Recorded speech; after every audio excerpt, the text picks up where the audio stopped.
ഒരു നീണ്ട ഇടവേളയ്ക്ക് ശേഷം 7 വർഷത്തിന് ശേഷമാണ് അമ്മ ബ്രഹ്മസ്ഥാനത്ത് എത്തിച്ചേരുന്നത്. അതിൻ്റെ ഒരു സന്തോഷവും സ്നേഹവും ഇവിടുത്തെ ഭക്തജനങ്ങൾക്ക് കാണാനുള്ള ഒരു അവസരവും ഉണ്ടായി എന്നുള്ളതൊരു വലിയ കാര്യമാണ്.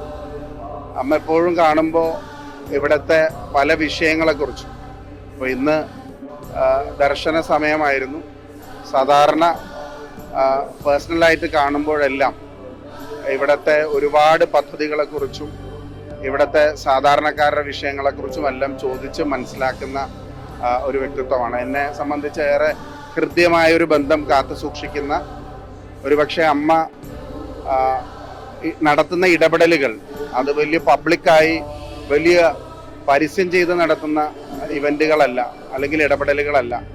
അതൊരു പക്ഷേ പല ജനപ്രതിനിധികൾക്കോ രാഷ്ട്രീയ പ്രസ്ഥാനങ്ങൾക്കോ ഒന്നും എത്തിച്ചേരാൻ പറ്റാത്ത നിരാലംബരായിട്ടുള്ള ആളുകളെ ചേർത്ത് പിടിക്കാൻ അമ്മ നടത്തുന്ന സേവനങ്ങൾ, അമൃത ഇൻസ്റ്റിറ്റ്യൂട്ട് നടത്തുന്ന സേവനങ്ങൾ, അതൊരിക്കലും ഒരു ജനപ്രതിനിധി എന്നുള്ള രീതിയിൽ 2011 മുതൽ കഴിഞ്ഞ 15 വർഷക്കാലം എനിക്ക് നേരിട്ട് അറിവുള്ളതാണ്.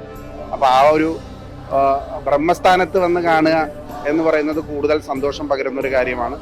എറണാകുളത്തെയും പരിസര പ്രദേശങ്ങളിലെയും മുഴുവൻ ഭക്തർക്ക് അമ്മയെ നേരിട്ട് കാണാൻ അവസരം ഉണ്ടായി എന്നുള്ളത് ഒരു പുണ്യ കർമ്മമായി കാണുകയാണ്.